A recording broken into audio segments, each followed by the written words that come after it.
Estamos aqui para dar voz ao povo, em defesa dos cidadãos, pela dignidade humana. Todos temos deveres, mas também todos temos direitos. Será que existe justiça? Isto é o povo a falar.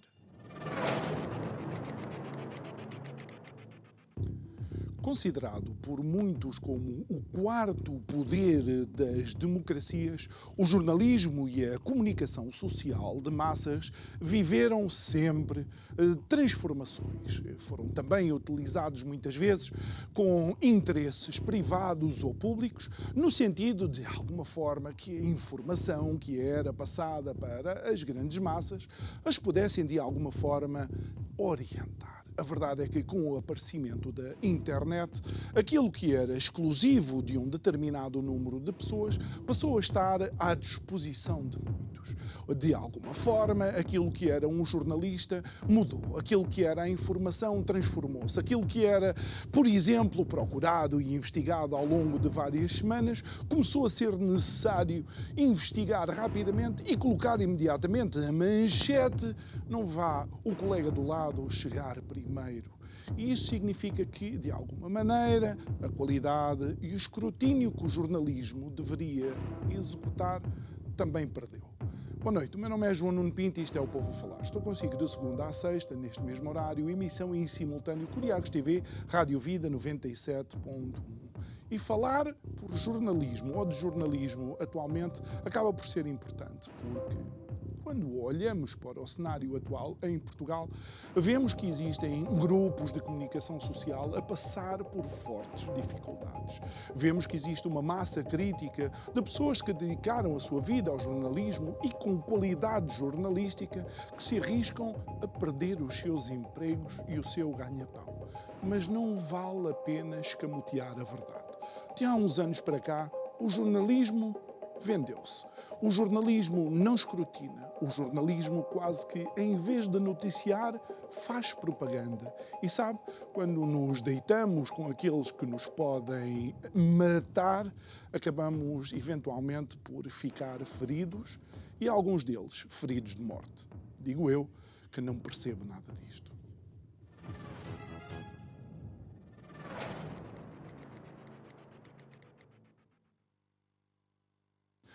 De volta ao nosso estúdio, o meu convidado de hoje, esta sexta-feira, que vai dar por encerrada a semana de conversas e vamos abordar, de facto, o jornalismo de uma forma em geral, é Frederico Duarte de Carvalho. Muito boa noite, Frederico. Obrigado por estares aqui connosco. Obviamente, tu és uma pessoa ligada ao jornalismo. Foi alguém que optou, durante uma fase importante da tua vida, dedicar-se ao jornalismo. Obviamente depois escreveste uma série de livros e creio que brevemente, eventualmente, está para aí a aparecer algo novo. Já abordámos alguns dos teus livros, nomeadamente um que se refere a Camarate, e também já falámos do grupo Bilderberg aqui, e é interessante estar-te a entrevistar na semana onde o Fórum Económico Mundial também se reuniu em Davos. Mas vamos começar pelo jornalismo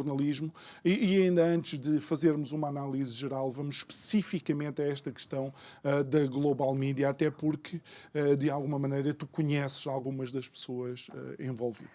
Olha, obrigado mais uma vez por este espaço de liberdade que tu proporcionas e para eu poder, pelo menos, falar aqui com também os nossos espectadores e sobre esta questão, como tu disseste, do quarto poder. E quando estavas a lançar, eu só me lembrava, e o poder que está no quarto? Pois. E a frase que puseste foi deitar com quem nos pode matar.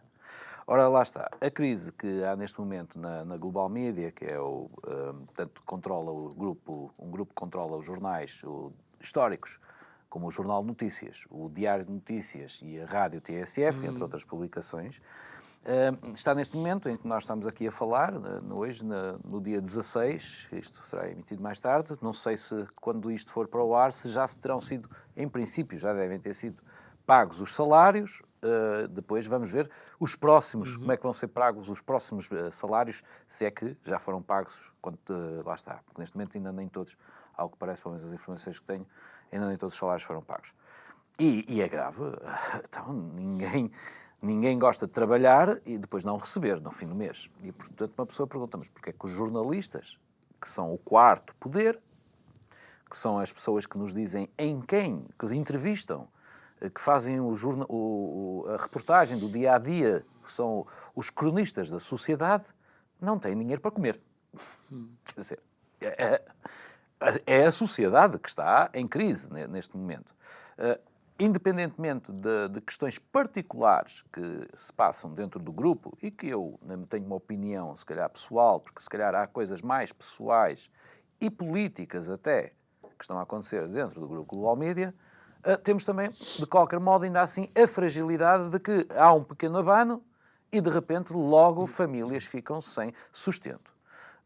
Isto como é que é possível? E então entramos na questão de a internet tirou dinheiro aos jornais, as vendas não chegam hoje em dia para fazer o jornalismo e justificar alguns salários. Portanto, já andamos a ouvir isto há imensos anos. Sim. A internet não é propriamente uma Antes novidade. até da internet. Eu recordo-me, quando eu entrei no jornalismo, no saudoso 1º de janeiro, que também desapareceu na cidade do Porto, quando eu comecei a estagiar, ao mesmo tempo que estava a fazer a terminar os primeiros anos da Escola Superior de Jornalismo, onde, ao meu lado, quem se sentava era um dos anteriores, que esteve agora na Comissão de Inquérito na Assembleia da República, o Domingos Andrade, foi um dos antigos diretores e que um dos rostos da anterior gestão, ao lado desta nova gestão, que eu também tenho o prazer, digamos, de ter-se trabalhado com uma pessoa que é o José Paulo Faf, que é agora o administrador principal e a pessoa que está debaixo de olho do furacão nesta questão dos salários e da crise que se passa na Global Media. Eu devo dizer que a primeira vez que eu ouvi falar em grandes despedimentos foi logo no primeiro ano em que eu comecei a trabalhar, no ano de 94, portanto 92, 94. Eu lembro-me logo que houve na redação do Porto, da TSF, um grande despedimento. Lembro-me também de chegar o Carlos Barbosa, está no ACP. Da ACP agora, chegar também à RDP Porto e dizer o FDP, dizer as palavras, não sou eu, quando teve também que despedir pessoas. Portanto, cada vez que chega uma nova administração, ela raramente vem com um investimento e contratações de muitas outras pessoas e o que... A estratégia, Bruno, mas qual é a estratégia? A estratégia primeiro passa por despedir. Depois, pouco a pouco, vão contratando pessoas para lugares mais ou menos chave. E uma coisa é certa, uma pessoa quando precisa de um jornalista não vai a um centro de emprego buscar lá como um cozinheiro ou outra coisa, com muito respeito para os cozinheiros. Frederico, mas isso não é um acontecimento singular ao setor jornalístico. Acho que qualquer nova administração, quando entra a tomar conta de um determinado grupo, na sua maioria, quando é para dar alguma saúde àquele grupo económico, começa por tomar algumas decisões difíceis, nomeadamente despedimentos ou cortes salariais, não é? Essa é a tal questão de que há uns tempos se perguntou, mas qual é a estratégia? Não conheciam a saúde financeira do grupo, até para pagar salários, isso, lá está. Isso são detalhes logísticos que eu não compreendo. Alguns dos detalhes que eu sei, porque vivi, é que uma pessoa, isto não é bem a política, mas são cargos de confiança. O jornalismo, um diretor, quase, é um cargo de confiança, quer da administração, que realmente está um rumo, que vai, de acordo com aquilo que o diretor achar que deve ser perante a sua administração, é ele que vai impor o rumo à redação, é uma espécie de um treinador. E podemos dizer, mas isso significa que então uma administração pode influenciar e pode dizer a um diretor que tipo de jornalismo é que ele deve fazer? Bom, aí há o estatuto editorial do jornal. E o estatuto editorial é uma prática clara em que diz que os jornais devem ser transparentes e o jornalismo deve ouvir os dois lados. Portanto, nem sequer se devia colocar no jornalismo a questão da direita e da esquerda. No entanto, parece colocar-se. Bom, por um lado, os jornalistas são humanos. Mas há uma linha editorial também, não é?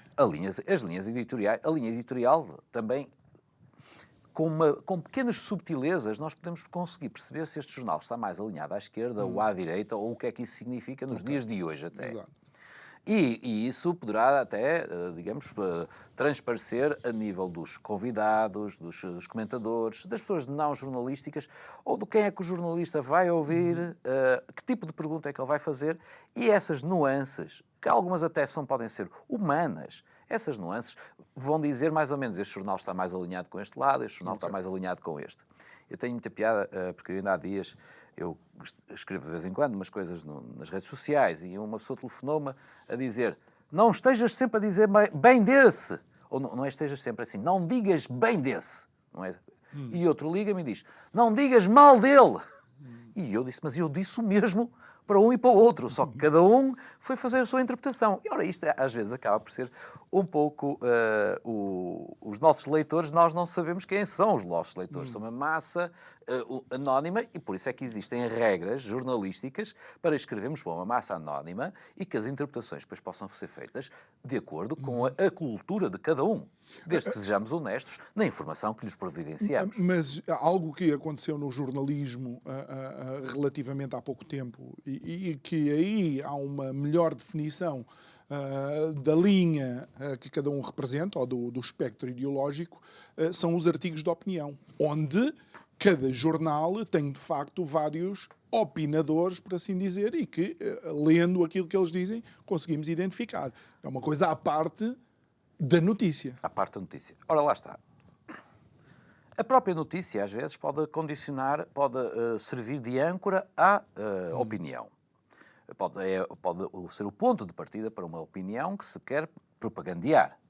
O ângulo da notícia também pode destacar mais um detalhe do que o outro. A posição de uma certa informação, ou no início ou no fim de uma notícia, também te diz qual é o ângulo da publicação e da questão. Aqui é que, muitas das vezes, nós falhamos como jornalistas, estamos mais preocupados no que é que os comentadores vão dizer, estamos mais preocupados em fornecer munições aos comentadores do que propriamente dar informação às pessoas. Ora, o dar informação às pessoas é o que faz vender jornais. E a partir do momento em que nós não estamos a dar informação às pessoas, mas estamos a servir de veículos de transmissão para depois opiniões poderem manipular o voto, ou de sentido, ou a vida em sociedade, e nós vemos então o retrato disso tudo na sociedade que vemos à vossa volta, e se dizemos nós estamos descontentes com a sociedade, então, obviamente, é um produto de um certo jornalismo que foi sendo feito. E aí, sim, temos de analisar. Às vezes estamos a analisar muito em cima do momento. E isto, se calhar, só ao fim de 50 anos, por exemplo, é que hoje, se calhar, podemos olhar para alguns jornais que serão feitos depois do 25 de Abril, por exemplo, já que estamos aqui a falar de 25 de Abril, e há um congresso de jornalistas a acontecer neste momento. Ou então de algo que foi feito há 5 dias. Também podemos estar aqui a tentar analisar. Eu, por exemplo, eu escrevi há dias um artigo sobre o novo primeiro-ministro da França. Em que toda a gente, eu li todos os jornais tinham quase a mesma frase, sim. O novo primeiro-ministro da França, o mais jovem, 34 anos, homossexual. Ok. Como se ser homossexual fosse, digamos, um currículo, uma categoria e tudo. Mas pronto, ok. Ninguém diz de um heterossexual. Tu podes dizer assim, mas ser homossexual é diferente. Já nem é diferente. Já tivemos primeiro-ministros em quase todo o mundo aí homossexuais e tudo. Mas quando um jornalista diz isto, pronto. Não é por ingenuidade. Há aqui... Como que tu queiras. Agora, o que eu sei é que ninguém disse uma coisa óbvia, jornalística, nacional, com interesse até no local português, em que dizer, este rapaz, que agora é o novo primeiro-ministro da França, com 34 anos, ainda em maio passado participou numa reunião de alto nível internacional, tendo ele 34 anos, demonstrando que ele já está preparadíssimo para ser um primeiro-ministro e, quem sabe, até ir a mais altos voos, porque ele já, digamos, pertence a um clube, não de homossexuais, podem haver lá homossexuais lá dentro, não me estou a interessar qual é a sua ligação sexual, mas um clube de interesses privados, antidemocráticos, que é aquilo que eu ando a lutar e puxo a brasa à minha sardinha, que é o Grupo Bilderberg. Houve uma reunião do Grupo Bilderberg, Aqui, eu estive cá a falar sobre isso, e esse senhor, o Gabriel Attal, foi um dos convidados, em maio, de uma reunião que houve à porta fechada no Palácio da Ajuda. Ora, porque é que os jornalistas portugueses não fizeram um trabalho não venderam jornais a contar esta história? Porque é que se recusam a vender esta informação às pessoas? Ou seja, é mais importante mencionar a orientação sexual do que propriamente o facto de ele ter participado numa reunião de um grupo ou de um clube de interesses privados. Exatamente. É isso que eu vejo no jornalismo de hoje, nesse jornalismo moderno, em que interessa mais os cliques da internet e acham que aí vão ganhar dinheiro do que propriamente vender um objeto físico que foi um jornal. Olha o Diário de Notícias, por exemplo. Há uns anos, muito recentemente, génios do jornalismo, por causa desta ideia de que as pessoas já não leem o papel, as pessoas vão agora buscar a sua informação à internet. E vão, muito bem. E já não leem o papel. Ok, vamos conceder. Mas vamos tentar então trazer as pessoas para o papel? Não, não. Vamos acabar com o papel. Ok. Isso é genial. Então, um jornal chamado Diário de Notícias deixa de sair diariamente em papel e passa a sair semanalmente ao domingo, só a versão em papel, e durante a semana é digital. E então até fazemos uma publicidade em que comparamos o jornal à semana a um copozinho de café, de plástico, e ao fim de semana um latte ali bem encorpado. Ora, esquecem-se de várias coisas. Ao domingo é o dia em que a maior parte das bancas de venda de jornais estão fechadas. Portanto, deviam ter feito o jornal, se calhar, sair ao sábado. Já queriam fazer ao domingo. Depois, um jornal chamado Diário e não estar diariamente nas bancas é um contrassenso. Mataram o jornal, por assim dizer. Ora, o jornal só não desapareceu por completo porque, se calhar, até foi o Zé Paulo Fafo, um vilão da comunicação social para alguns jornalistas que, e justificadamente, não estão a receber o seu ordenado como deviam estar a receber, foi ele, digamos, que deu a ideia, então, ao Marco Galinha, pelo menos isto foi o que ele disse na Assembleia da República há uns tempos, e também, na altura, eu lembro-me dele ter falado nesta ideia, um dos conselhos que deu ao Marco Galinha foi colocar o Diário de Notícias de volta na banca à semana. E, quando entrou agora para a Global Media, contratou jornalistas para o Diário de Notícias e reforçou a redação do Diário de Notícias. Só que reforçou, quer dizer, ela já tinha para aí uma dezena de jornalistas, depois 30 jornalistas. Portanto, nota-se. No caso do Jornal de Notícias é mais complicado porque já tinham cerca de 100 e tal jornalistas e, ao que parece, dizem que não é possível tê-los a todos. Ora, isso... Não estou lá, não sei, infelizmente. Eu gostava de ter ainda mais, se calhar, se houvesse um grande Jornal de Notícias, em que o Jornal de Notícias pudesse ser também uma espécie de... Porque é que o Correio da Manhã consegue fazer uma televisão, consegue ser um jornal que vende e tem penetração, e um Jornal de Notícias não tem isso. Portanto, às vezes, se calhar, é preciso perguntar que tipo de jornalismo é que as pessoas querem ou não sabem fazer. Não é? Parece que, de alguma forma, nós estamos a entrar aqui numa espiral da qual não conseguimos sair e é quase uma profecia que se autoconfirma, como, por exemplo, se o receio da qualidade da informação que aparece na internet é algo que nos preocupa, porque às vezes lemos coisas que digitalmente são apresentadas e parece mesmo verdade.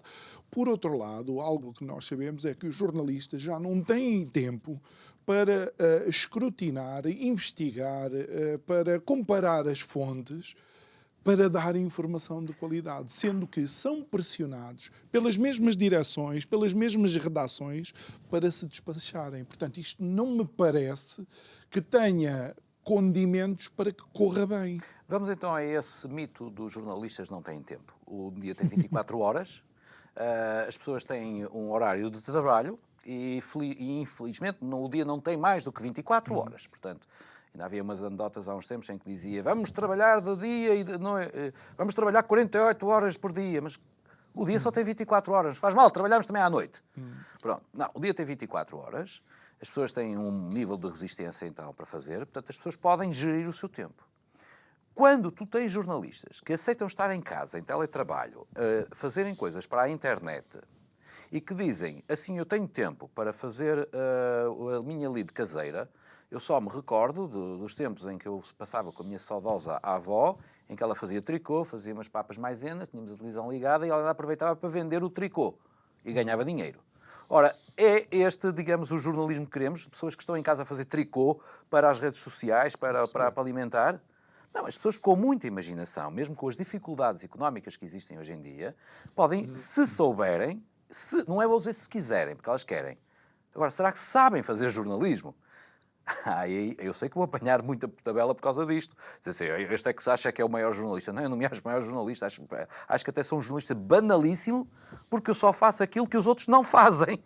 Eu vejo o que é que eles não fizeram. E então eu sou obrigado a ir atrás, digamos, do que não foi feito. Porque se eles estivessem a fazer, eu não sei o que é que eu ia estar a fazer. Eu não tinha que ir mais além, se calhar. Nunca sei. Mas eu faço mais ou menos o básico, que é o óbvio, algumas vezes. Pelo menos é assim que eu me vejo. E às vezes tenho mesmo muito tempo para pensar, para eu fazer e para escrever.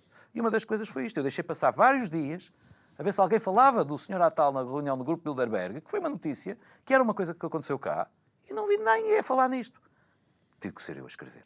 Bom, e eventualmente se falasses, lá vamos nós para as teorias da conspiração, mais um chalupa, e não vale a pena estar a rever todos os, como é que eu hei de explicar, todos os adjetivos. Por algum motivo, os jornais não estão a vender. Se calhar deviam.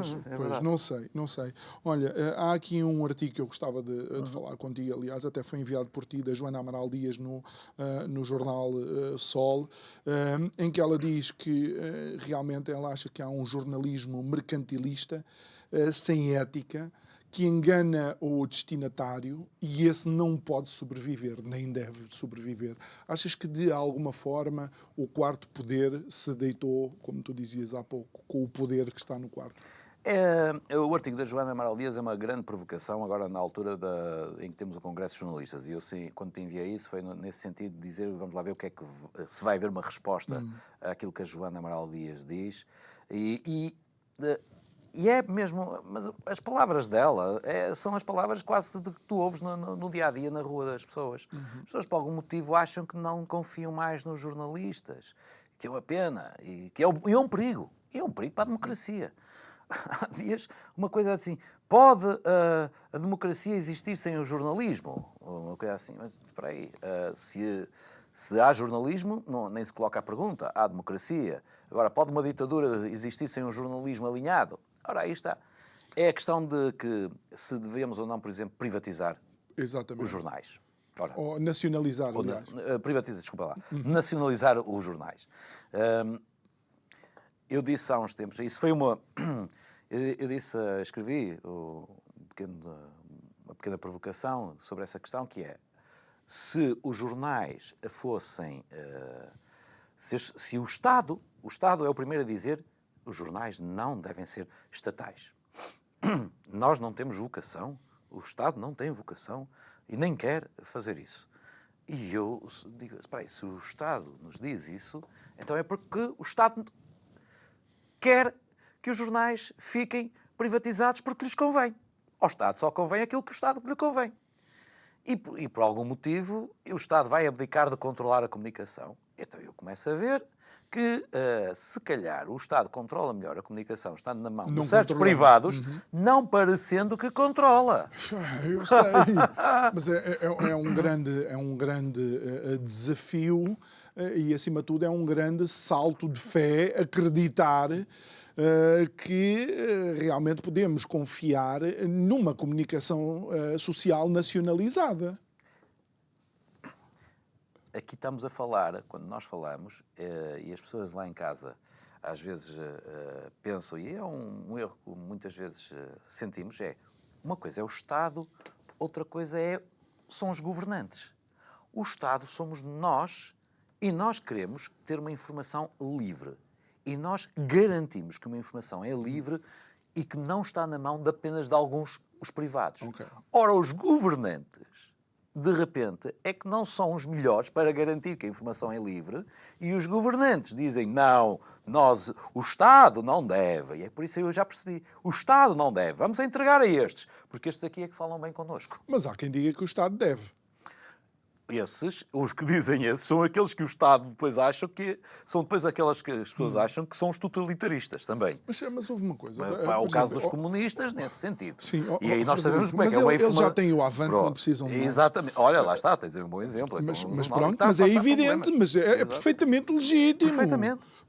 Eu preferia que todos tivessem logo o nome que desse para identificar, ok, isto vai, a notícia, a direção está mais alinhada à direita ou mais alinhada à esquerda. Deixa-me só lançar-te aqui uma questão. Aliás, não, fala que eu já me esqueci. Não. Quando estavas a falar disso, eu infelizmente por acaso não tenho, mas devia haver um complemento a esta nossa intervenção, que é uma coisa do Sim, Senhor Ministro, em que há uma genial explicação rápida da linha de cada jornal, em que eu vou dizer assim: o Expresso é daqueles que governam Portugal, o Público é daqueles que acham que deviam governar Portugal, o Observador é daqueles que dizem que vão governar Portugal, o Avante é daqueles que dizem que nós não sabemos governar Portugal. Portanto, existe várias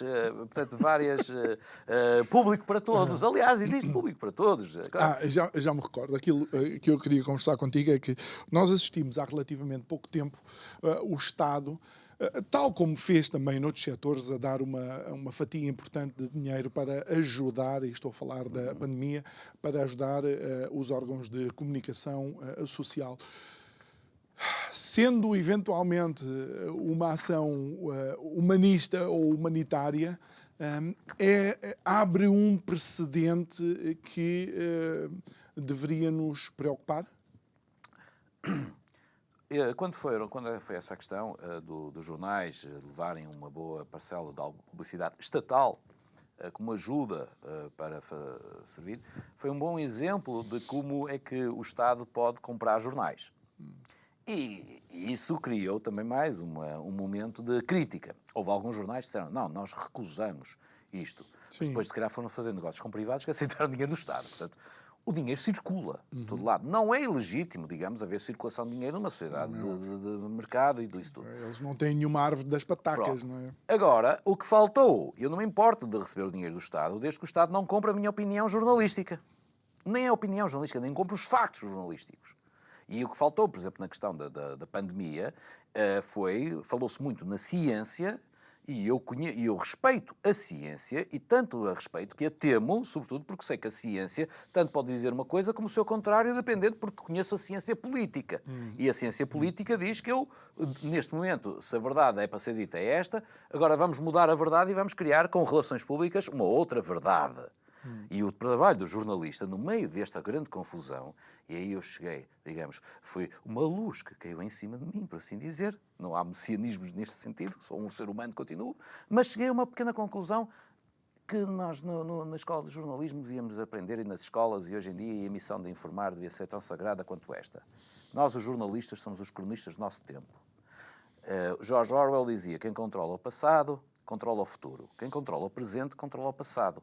Nós, jornalistas, no meio desta equação, somos aqueles que no presente falam sobre pessoas que já morreram para pessoas que ainda não nasceram. Estás a perceber? E este é o nosso trabalho.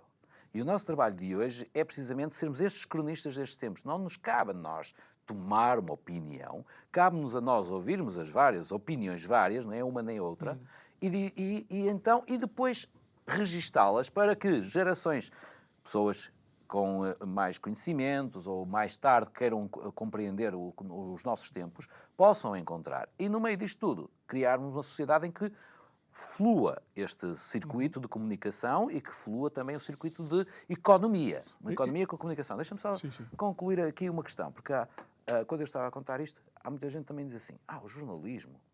O jornalista é aquele que não diz se uma pessoa não diz que uma pessoa diz que está a chover e a outra diz que não está a chover. O jornalista vai à janela e vê. Muito bonito. Então, e o jornalista vai à janela, vê e vê o quê? Vê que não está a chover. Então vai dizer, não, aquele que diz que não está a chover é que tem razão. Há muitos jornalistas que veem, não está a chover, mas não olham para o chão e veem que o chão está molhado. E dizem, não está, já não está a chover, mas choveu. Portanto, se calhar, quando aquele disse que estava a chover, tinha uma certa razão, e este aqui que diz que não está a chover, não deixa de dizer, dá trabalho. Isso é que é o jornalismo. Só que o jornalismo não faz isto, não trabalha. E eu encontrei nesta informação, quando me veio dizer o trabalho jornalístico, eu disse assim, mas está bem, mas porquê é que isto não está, isto não está bem? Então disse, pois, ele vai à janela, mas não diz o que é que viu.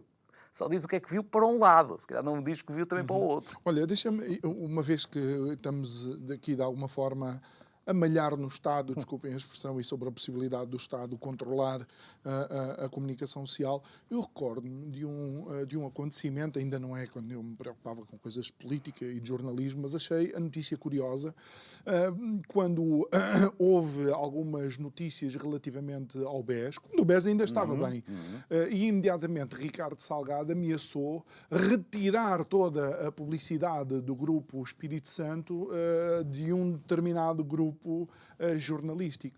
Lembras-te disso? Lembro-me. Lembras-te? Muito bem, isso é um bom trabalho, porque é um trabalho de memória. Muita pouca gente, se calhar, lembra-se disso. Esteve ligado até a uma espécie de uma investigação que se iam fazer ao mensalão No do Brasil e exatamente. tudo. E depois, de repente, essa investigação não se fez. Não vi mais. E acho que a publicidade depois voltou a aparecer no jornal. Portanto, se calhar, alguns patrões usam o seu poder como privados para, digamos, negociar com outros privados, que não o Estado, para a sua publicidade. E então acaba por ser, digamos, uma privatização da democracia, em alguns casos. E depois é preciso ver eu sou um privado, não sei com outro privado, o Estado está de fora e tudo. Mas o outro privado, isto sendo uma economia tão pequenininha, se calhar também vai buscar dinheiro ao Estado. Portanto, o Estado está sempre presente, atenção. Agora, tens aqui a questão da que... Mas o Estado também tem uma arma, entre aspas, para controlar a comunicação social, não é controlar, pelo menos para... Não vais falar da ERC, pô, não? Ia falar da ERC. Tá bem. Okay, Ia falar da ERC. Okay. Quer dizer, são pessoas escolhidas pelo Estado para lá estar e que acabam por, até neste momento da questão da Global Media, ainda não se percebeu muito bem qual é que é a posição, tanto mais que é presidente da ERC, ou segundo ouvi dizer, acho que até chegou a ser jornalista do Jornal de Notícias, portanto... Seria um árbitro ali um bocado comprometido com um conflito de interesses, se é que usar. Mas isto é um país pequenino, portanto, conflitos de interesses temos todos os dias, muitos interesses, há muitos interesses, só quem não tem interesses é que realmente não está. Deixa só mencionar mais a curiosidade relativamente a isso, que foi a audição, em que há alguém, que creio que tu conheces, que menciona uma mensagem de Marcelo Rebelo de Sousa, e que tem essa mensagem no telemóvel, mais uma vez demonstrando que o poder político muitas vezes não se mantém à distância de segurança da comunicação social. É como eu disse, o país é pequeno, as pessoas todas conhecem-se e as pessoas podem falar umas com as outras. Se tu, lá por ser Presidente da República, não podes deixar, se quiseres, de falar com pessoas que tu conheças, ainda antes de ter sido Presidente da República. Portanto, o que estávamos a falar foi o Zé Paulo Faf, que revelou que tinha umas mensagens do Presidente da República no seu telemóvel. O Presidente da República é uma pessoa que comunica, e ele próprio foi jornalista do Jornal Expresso. Na altura era ele o diretor, quando morreu Sá Carneiro, da AD, quando acabou quase o início do fim da AD. O que há digamos, neste pequeno espaço de comunicações, eu falo com este, ele fala com aquele e isso tudo, acabamos por personalizar, e aí entro o caso Global Media, eu acho que é uma perseguição ad hominem ao José Paulo Faf. Eu trabalhei com ele como jornalista, sei o valor que ele tem como jornalista, sei, digamos, as histórias que é possível fazer-se naquela casa onde ele está agora, digamos, a trabalhar e quer que aquilo seja um lugar em que venda e que dê lucro e que, pelo menos, dê para pagar salários às pessoas. E, no entanto, também sei que isso vai aborrecer certos setores, não do Estado, mas da governação. Estás a perceber? E, portanto, é um momento em que os governantes começam a dizer não, o Estado devia, se calhar, tomar conta disto, porque nós, governantes, já não vamos conseguir controlar este privado. Olha, e achas que achas que da parte dos jornalistas há algum corporativismo, nomeadamente alavancado pelo sindicato dos jornalistas? Não direi tanto pelo sindicato, direi mais pelos sindicatos que se organizam dentro dos grupos jornalísticos a nível pessoal. há jornalistas que estudam todos na mesma escola e que depois foram colocados em lugares-chaves de repartições públicas, assessorias, fundações e redações, e que se convidam uns aos outros para cada um, e não é uma espécie de maçonaria não organizada, em que já fazem parte de um grupo organizado de convites. É como eu disse há bocado, que não vais procurar uns jornalistas num centro de emprego. Quando se queres fazer um assessor, se um ministro precisa de um assessor, ele fala com alguém e pede que alguém indique.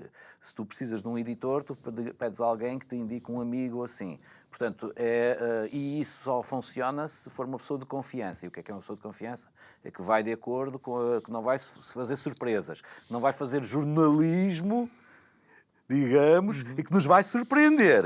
Nós não queremos surpresas. Queremos alguém aqui que cumpra horário, ok? O dia só tem 24 horas, não precisas trabalhar muito mais do que as 24, basta trabalhar 24 horas. Agora, não comeces a inventar, não comeces a arranjar histórias, não venhas dizer que ele é de Bilderberg, pá. Diz só que ele é homossexual, fica só por aí.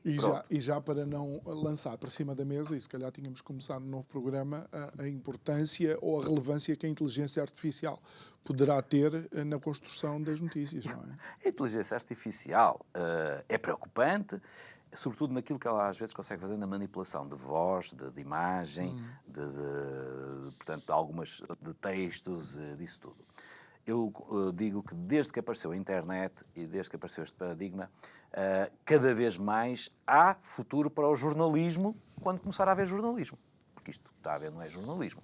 Portanto, quando começar a haver jornalismo, podes ter certeza que vai haver muito futuro para o jornalismo. Há pequenos exemplos aí que nós vamos tendo. Olha, o Página 1 do Pedro Almeida Vieira é um exemplo interessante. Que foi ainda ele, nem sei se o Pedro hoje, nós estamos a gravar isto, como eu disse, ao dia 16, hoje, dia 19, em que o Congresso de Jornalistas começou ontem, se ele teve ou não, digamos, acesso ao Congresso sem ser necessário pagar como jornalista. Explica lá isso, que é para... O Congresso de Jornalistas está fechado a jornalistas que não paguem a ida ao Congresso. Ou seja, se tu quiseres ir trabalhar no Congresso, noticiar o que se está a passar ali no Congresso, os jornalistas pedem ao jornalista que vai trabalhar que pague a entrada. Isto não é um concerto da Taylor Swift, com certeza. Aí não pagavam, não pagava ninguém o jornalista. Isto é impressionante. É impressionante. E, portanto, o Pedro já fez uma queixa. Frederico, mas isto lá está. Isto é não se dar ao respeito. Eu não vejo aqui nenhuma justificação lógica para o Congresso dos Jornalistas cobrar a jornalistas que lá queiram ir trabalhar. É verdade. Eu acho que é uma deformação. É por isso que eu acho, e desculpa, eu sei que eu não devo dar aqui tanto a minha opinião, será que eles estão, e desculpa a simplicidade desta afirmação, será que os jornalistas estão a colher aquilo que semearam? Se cavaram o seu próprio túmulo, eu acho que sim. Ao longo destes poucos anos, o jornalismo tem vindo a perder interesse. Eu tenho deixado... uma das coisas que eu te enviei, deve estar aí, foram capas de uma revista semanal, e eu digo assim, olha, tens aí um bom exemplo do jornalismo de investigação, em que são duas capas, distanciadas no tempo, em que é os 10 melhores destinos de férias. Isto é uma revista de grande informação. Não é preciso mostrar... É uma revista de grande informação. Daquelas revistas, quando eu estava habituado a comprar as The Times ou assim, eu compro revistas. Eu compro revistas estrangeiras. Porque as portuguesas não me atraem. Eu trabalhei na fábrica de salsichas, sei como é que se faz aquilo. Não é? Olha, mas isso é uma questão interessante e que algum jornalismo também estrangeiro teve que começar a abordar, que são os artigos, os paid articles, ou seja, que no fundo parecem graficamente notícias, mas são artigos publicitários. Sim, publicidades encapotadas e tudo, e encomendas até. Isso também foi uma das outras coisas que também... A partir do momento em que uma pessoa me disse na redação, vais fazer isto e o título é este. E eu digo, mas já é preciso lá ir então? Já tenho o título aí, já está dito. E esta nem sequer era uma coisa encomendada. Era mesmo uma notícia que queria que se fosse feita. Eu disse, Espera aí, desculpa lá, eu ainda não fui lá, ainda não sei se é esse o título, mas se é esse o ângulo é este e a ideia do título é... O ângulo é este?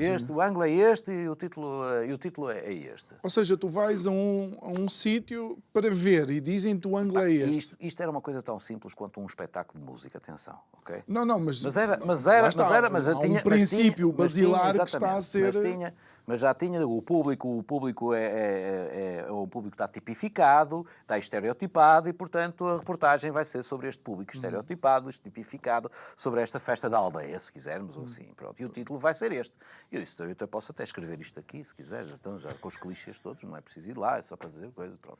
Vai-se gastar até dinheiro para ir lá, que é uma das outras coisas. Antes uma pessoa gastava 1000, mas se calhar trazia 1500. Nós, os jornalistas, eu quando comecei como jornalista, diziam, hoje em dia não há dinheiro para fazer jornalismo. Nunca houve muito.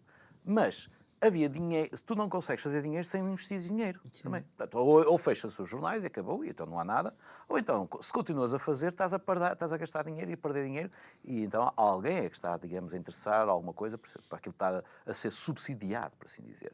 Mas, em termos jornalísticos, se houver dinheiro, esse investimento vai produzir vendas que vão dar mais dinheiro e que vai colmatar aquilo. Portanto, eu com 1000 posso produzir 1500. Se me dão 700, eu se calhar já não vou conseguir esticar tanto e se calhar até só vou produzir 500 de repente. Portanto, aquela diferença ali, que nunca fui eu que tive que ter isso eram os administradores que tinham de explorar-me a mim e aquilo que eu fazia, eu sempre fui bom a gastar o dinheiro, mas esperava que fizessem mais dinheiro ainda à custa do dinheiro que eu lhes gastava.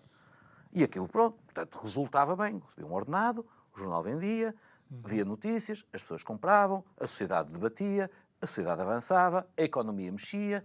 Portanto, eu sentia muitas das vezes que o meu trabalho estava a ser um trabalho produtivo para a sociedade. A partir do momento em que eu comecei a estar preocupado com a minha falta de dinheiro e com a vida interna e a falar mais com administradores do que com pessoas na rua, aí sim, o jornalismo cavou o seu próprio túmulo. E depois, isto através de certas reportagens que não faziam sentido. Ou então certas reportagens que eu achava que podia fazer sentido e que não me deixavam fazer. E eu tive que ir fazer, se calhar, noutros sítios, em livros, em outras formas de ganhar a vida como jornalista, como contador de histórias, essencialmente. Achas que ainda existem Watergates? Ou seja, aquilo que fez cair a administração Nixon, a investigação. Olha, o Watergate é apresentado como um belo exemplo do jornalismo, mas eu próprio também já analisei o Watergate e há lá várias pormenores que embelezam demasiado o jornalismo e vão pouco à questão política por detrás e que permitiu que naquela altura se fizesse jornalismo ou que transparecesse. E cheguei a uma frase que eu digo muitas vezes, acho que já aqui disse e repito, mas que friso, que é: não há jornalismo de investigação, há jornalismo de instigação. Os jornalistas são instigados, por vezes, a ir atrás de determinados assuntos que os políticos deixam-nos, então, sigam este caminho. E façam jornalismo, ou pelo menos pareçam que façam jornalismo. E os jornalistas acham-se que até estão a fazer jornalismo sem saber que por trás deles estão a deixá-los fazer até um determinado ponto. Daí esta condenação a 2 jornalistas por causa do segredo de justiça também, eventualmente, ser... Mais podemos ir. Mas, por exemplo, vou-te dar um exemplo de uma coisa que aconteceu agora recentemente na nossa sociedade e que até foi abordado na Comissão de Inquérito lá na Assembleia da República, que era a questão da ingerência. Isto foi abordado a propósito da questão da ingerência na TSF, no Fórum TSF, na manhã da demissão do Primeiro-Ministro António Costa, no dia 7 de novembro. Ora, eu no dia 7 de novembro eu acordo com uma mensagem que me é enviada por um amigo meu a dizer: está a haver buscas em São Bento. E eu estava para sair de casa nessa altura e eu disse: mais buscas, menos buscas, isto está cheio de buscas. E vejo as redes sociais, falava-se razoavelmente, não havia muita informação, e eu penso, mas o Primeiro-Ministro ia admitir-se por causa disto, por causa das buscas a São Bento? Se calhar. O nível de impunidade que a sociedade já deu não me levou a ver o óbvio. O óbvio era, pela primeira vez na história da democracia portuguesa nos últimos 50 anos, aliás, desde que o Dr. Oliveira Salazar se mudou para o Palácio de São Bento, depois de um atentado que ele sofreu e que por razões de segurança tiraram de lá umas freiras e colocaram um doutor Salazar ali naquele sítio, que nunca a polícia lá entrou para ir investigar e para ir revistar aquela casa sagrada da democracia portuguesa. E, de repente, na manhã do dia 7 de novembro, eu estou a interrogar que se depois de uma visita da polícia à Casa Sagrada, se ainda faz sentido ou não o Primeiro-Ministro demitir-se ou não. Obviamente que aquele era o tema do momento. Obviamente que qualquer administrador que ouvisse ligado à rádio, da sua rádio, da qual ele paga e depende dos salários e tudo assim, e ouvisse dizer, estamos a falar do primeiro mês da guerra entre o Israel e o Hamas, e a casa do Primeiro-Ministro está a ser vista pelo... E, entretanto, já prenderam o chefe de gabinete, do qual vão encontrar 70 e tal mil euros dentro de caixas de dinheiro, de sapatos, não é de sapatos, mas de garrafas de vinho e livros. E livros. E nós ainda nos perguntamos se o Primeiro-Ministro deve demitir ou não. Aliás, o Primeiro-Ministro devia estar, o Primeiro-Ministro devia estar tão surpreendido que não houvesse fora TSF. Eu também e que estava... não houver coisa, que até deve ter pedido ele próprio, ponham ali um parágrafozinho, que é para ver se eu finalmente me vou embora, que é para ver se finalmente temos eleições em 2023, como já devíamos ter tido há 4 se eu tivesse Mas o que é que queres dizer com isso? Houve ou não houve fórum TSF? Não houve fórum TSF nesse dia. Mas felizmente o Primeiro-Ministro lá tomou a decisão finalmente de se demitir, mas se tivesse havido fórum TSF, o que eu digo é o seguinte, talvez o Primeiro-Ministro ouvindo, ou talvez o fórum TSF é importante porque o fórum TSF foi sempre uma referência nacional de ver o Estado da Nação. Era uma espécie de um parlamento popular. E isso sempre foi... E havia até pessoas em certos partidos e tudo, que tinham gente controlada, por assim dizer, para telefonarem para o Fórum TSF, para tentar entrar, porque era uma maneira de influenciar a informação e a população. E, portanto, esse fórum tornou-se uma espécie de... É isso mesmo, um fórum, um espaço público de debate da cidade. Estilo Ágora, a grega. Exatamente. E, portanto, não haver o fórum TSF sobre se o Primeiro-Ministro ou não devia se demitir, se calhar, eventualmente, até muita gente telefonaria para lá e dizia assim, não, isto ainda devemos ir, a Justiça deve esperar, o Primeiro-Ministro tem que se afastar, não deve tomar nenhuma atitude precipitada, nem nada, e o Primeiro-Ministro deve ficar. E se esse fosse o tom, digamos, muita gente, esse fórum, se calhar, o Primeiro-Ministro, se calhar, não se tinha demitido. Mas deixámos as pessoas falar. Mas isso que tu estás a dizer é que o Primeiro-Ministro ia tomar uma decisão relativamente a uma questão ética, ouvindo o povo a falar. Ao fim e ao cabo, o Fórum TSF é um bocado isto, como isto é o povo a falar. E o povo não falou nesse dia. Mas eu não tenho ordenados em atraso. Pois não, fazes muito bem. E convidas-me e eu... Mas deixem as pessoas falar. Independentemente se qual fosse o desfecho ou não, não sei. O que eu sei é que não houve jornalismo. E esse não jornalismo depois provoca as confusões em que nós agora estamos, em que nós não sabemos muito bem o que é que se passou. Mas essa é outra questão, é a instrumentalização da comunicação social, que não se manteve independente. Ela será sempre instrumentalizada, quer para o bem ou quer para o mal. Agora, a forma transparente como o podes apresentar-te, aí é que depois vais deixar que os leitores Nós estamos decidam. a gravar isto ao final da tarde de terça-feira, como já mencionaste, é importante dizer isto. Ontem, Donald Trump ganha as primárias no Iowa, com um resultado recorde. A MSNBC não fala de Donald Trump. Ou seja, há decisões de comunicação social que são decisões políticas. São decisões políticas e são decisões que se sobrepõem até a tribunais e até à lógica e à vontade popular, e isso corre às vezes muito mal, é para o lado da comunicação social. Querendo-se mostrar independentes, na realidade é o contrário. Mais dependentes do que nunca. E achas que isso corre o risco de acontecer em Portugal? Está a acontecer, com muitos dos exemplos de algumas coisas que nós estamos a assistir neste momento. A grande confusão que existe na política nacional neste momento é um produto dessa falta desses debates, desses diálogos. Se calhar, eu vou dizer assim, mas não faltam debates, não faltam comentadores, não faltam fóruns, não faltam noutros sítios, noutras televisões, porque é que tem que ser só a TSF, ou assim, porque é que estás a falar da TSF só e tudo, não há outros. Sim, é verdade. A confusão é tanta. Falta, se calhar, a igualdade de representatividade. Mas também a confusão é tanta, a dispersão é enorme e o tempo de reflexão e o tempo de debate, esse aí tem que ser feito televisão desligada. Oi, muito bom. E utilizando, se calhar, os nossos Os próprios próprios neurónios neurónios. e voltar a ler. Ver esta entrevista num YouTubezinho e Muito pensar. bem, Frederico Duarte Carvalho. Muito obrigado por ter estado aqui connosco e abordar um tema que, afinal, faz parte de uma das tuas paixões, não é? O jornalismo. Muito obrigado a si que nos acompanhou nesta semana de programas. Esta sexta-feira encerra uma semana fantástica, cheia de convidados que nos trouxeram aqui os mais diversos temas. Quero recordar, tal como o Frederico fez ainda há pouco, que pode rever estas conversas no canal do YouTube do Isto é o Povo a Falar. Subscreva esse canal, clique lá no sininho para receber as notificações. Resta-me agradecer-lhe e desejar-lhe um ótimo fim de semana. Boa noite, até segunda. Obrigado.